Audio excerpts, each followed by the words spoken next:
Son las 9 de la noche y 36 minutos en este momento en China. 10 de la mañana y 36 minutos en todo el país. ¿Por qué hablo de China? Porque en China está Brian González, un periodista argentino que conversó con nosotros cuando estábamos en el medio de la pandemia y vuelve a hacer noticia porque intentó explicar la inflación argentina en China. Vamos a conversar con él. Brian, ¿cómo te va? Horacio Cabas te saluda. Hola Horacio, ¿cómo estás? Muy bien, por suerte, muy bien. Bueno, intentaste explicar la inflación. Sí, un tema complicado para la Argentina. Lo intenté hacer dando un poco de datos de los... Sí. Y un número que sorprendió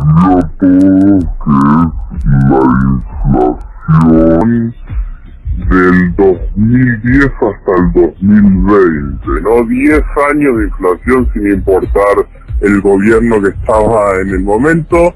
Dije, fue una inflación de 1.756% acumulada. Y eso imagínate cómo repercutió en mis compañeros, tanto chinos como mis compañeros extranjeros, ¿no? Una sorpresa sí, total. Claro.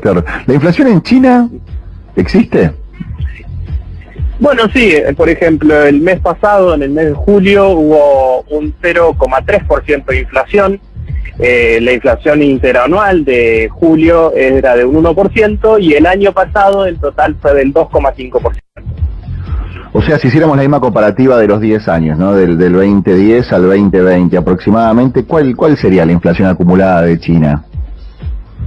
Bueno, no te lo sabría calcular, pero imposible llegar a los números que dio Argentina, ¿no?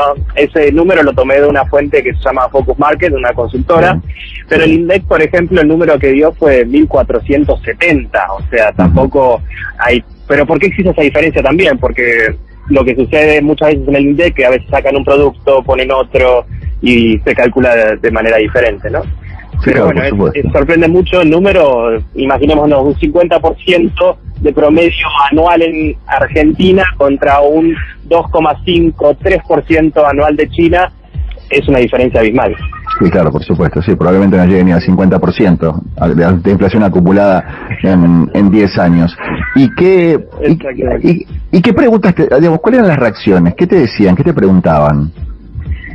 Bueno, lo primero de todo es, si no confían en su moneda y vale tan poco su moneda, cada vez menos, tienen que ahorrar en dólares, o sea, tienen que juntar dólares. ¿Por qué? O sea, y bueno, es la moneda que se volvió nuestra, entre comillas, moneda oficial, ¿no? Uh-huh. ¿Por qué? Porque nosotros pensamos en dólares, básicamente. Comprar algo de un precio mayor o ahorrar incluso es en dólares. Y dices, ¿en serio? Y entonces, si no pueden ahorrar eso, capaz que también pueden ahorrar en yuanes. Y yo, bueno, le dije, el año pasado justamente el Banco Central también dio como esa posibilidad, pero bueno, ya está instaurado en nosotros el hecho de pensar en dólares, ¿no? Sí, claro, así que fueron ese tipo de reacciones. Y luego también en mis redes sociales, también mis seguidores preguntaban, y por ejemplo, si ustedes no llegan a ahorrar en dólares, ¿cómo hacen para, si tienen que ir a pagar un médico, por ejemplo, o la educación, cómo resuelven ese tipo de cosas?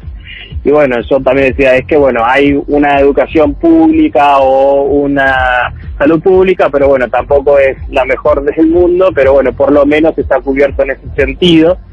Pero bueno, son cosas que se viven normalmente en Argentina, pero otros países capaz que no lo llegan a comprender porque es una situación que no la ven, o sea, la gente joven no la vio, básicamente. Hay otros países como por ejemplo otros compañeros de Irán, Turquía, sí lo llegan a comprender porque tienen esos problemas similares, pero la mayoría de los países del mundo no, chinos, estadounidenses, australianos, esos países desarrollados, pero por ejemplo tenemos países como Malasia, que no, tampoco, Tailandia tampoco. Entonces es una cosa de muy pocos países el tema de la inflación y la devaluación a esos números. Sí, claro. Estamos hablando con Brian González, que es un periodista argentino que vive en China, es licenciado en Filología China y en Comercio Exterior, y también se ha transformado en los últimos tiempos en un verdadero influencer. Brian, te hago una pregunta, digamos, hay plan, a ver, sí.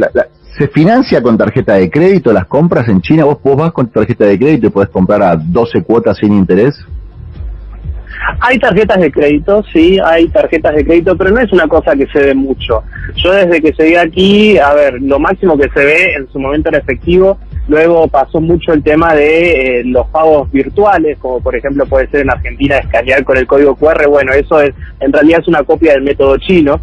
Y después otra cosa es, lo que últimamente sucedió es que, por ejemplo, Alipay, el Ant Group, que se llama, que es la empresa, también empezó a dar préstamos no tan grandes, y eso permite financiarse a uno también cuando, por ejemplo, no tenés un trabajo fijo, quizás tienen tantos yuanes por mes, tantos miles de yuanes por mes, como si fuese una tarjeta de crédito, pero es como si fuese la aplicación de Mercado Pago que hay en Argentina, una cosa similar a eso sería.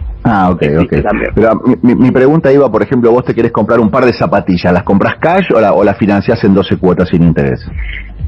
La mayoría de la gente acá compra cash, ese tipo de cosas. También hasta los autos los compran cash, o sea, eso, a la diferencia que quiero poner, ¿no? Acá la mayoría de la gente obviamente que sí la hay, pero la mayoría de la gente compran cash, no se financia, digamos, como por ahí en Estados Unidos, que también hay una economía de baja inflación, que vos podés hacer un leasing, no podés comprar en cuotas. En China también se compra cash. Todo de un solo pago, es todo un solo pago acá, es básicamente la mayoría de la gente es todo de un solo pago. Y también para mí era una cosa de locos, o sea, ¿cómo no puedo pagar en cuotas yo cuando apenas llegué, no? O sea, cualquier cosa, ¿por qué no puedo pagar en cuotas? Y no se acostumbra, porque la gente tiene cash, digamos, y puede ahorrar. Claro, pero ni siquiera, por ejemplo, no sé, estamos pensando, te di dos ejemplos como muy extremos, una heladera, una cocina, una inversión así en tu hogar, la gente la paga cash, junta la guita y la compra.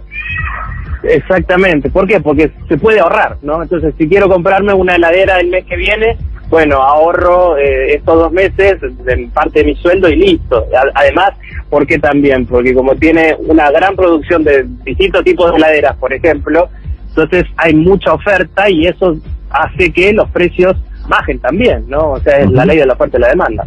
Sí, claro, por supuesto. ¿Y las propiedades cómo se compran? Las propiedades se compran con un depósito, primero un primer pago y luego sí se sacan hipotecas. Pero lo que sucede, que es muy interesante también dentro de China, es que, por ejemplo, se sacan hipotecas por ejemplo, 20, 30 años, pero quizás en 2 años, en 3 años, ya uno le puede sacar mucho dinero, mucha rentabilidad, y en realidad es una inversión el hecho de comprar una casa muchas veces en China. Entonces, uno compra una casa este año y en 3 años la vende y se ganó, por ejemplo, por decirte, $500,000, por decirte. Entonces es como una inversión. Sí. Claro, y qué tan, a ver, comparativamente hablando, ¿no? A nivel superficie, departamento de 2 ambientes, ¿qué tan caro es con respecto a Argentina? A ver, un departamento también, obviamente que depende la zona, depende de la ciudad.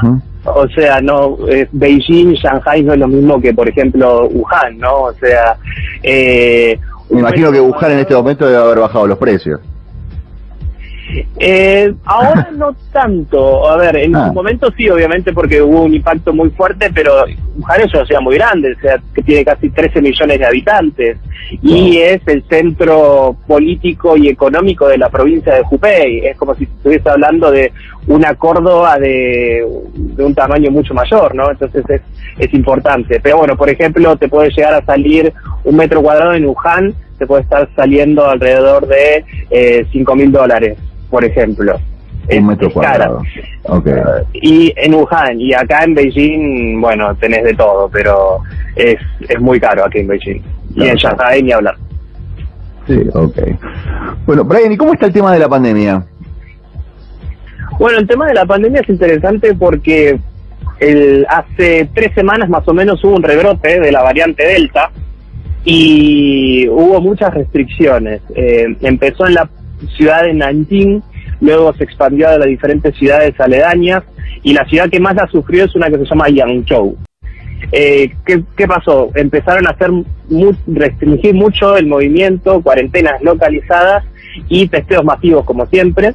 Y, por ejemplo, el caso más emblemático, como te digo, es la ciudad de Yangzhou, con 4,5 millones de habitantes, y se testeó 6 veces a toda la población de Yangzhou para poder ver la situación epidemiológica, rastrear los casos y aislar a todos los posibles contactos, ¿no? Contactos cercanos.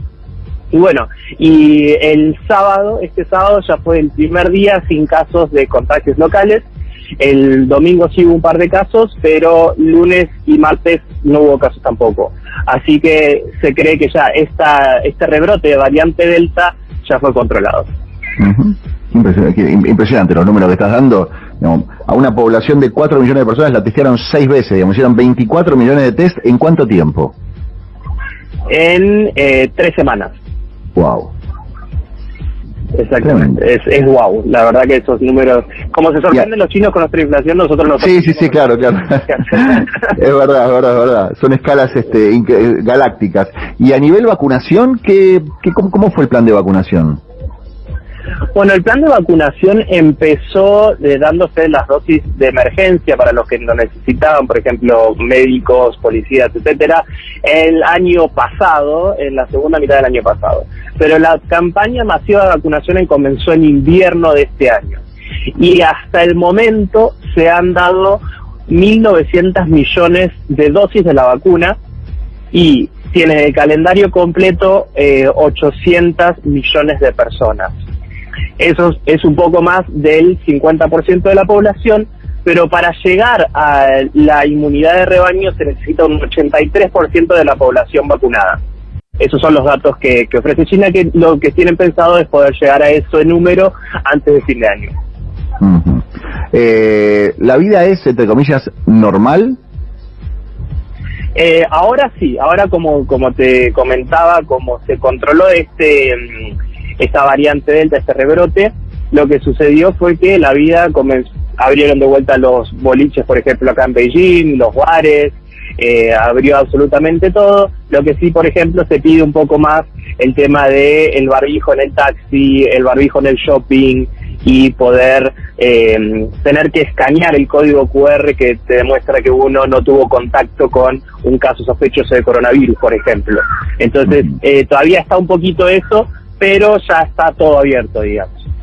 Perfecto, buenísimo. Brian, como siempre un placer charlar con vos. El placer es mío, Horacio, muchas gracias.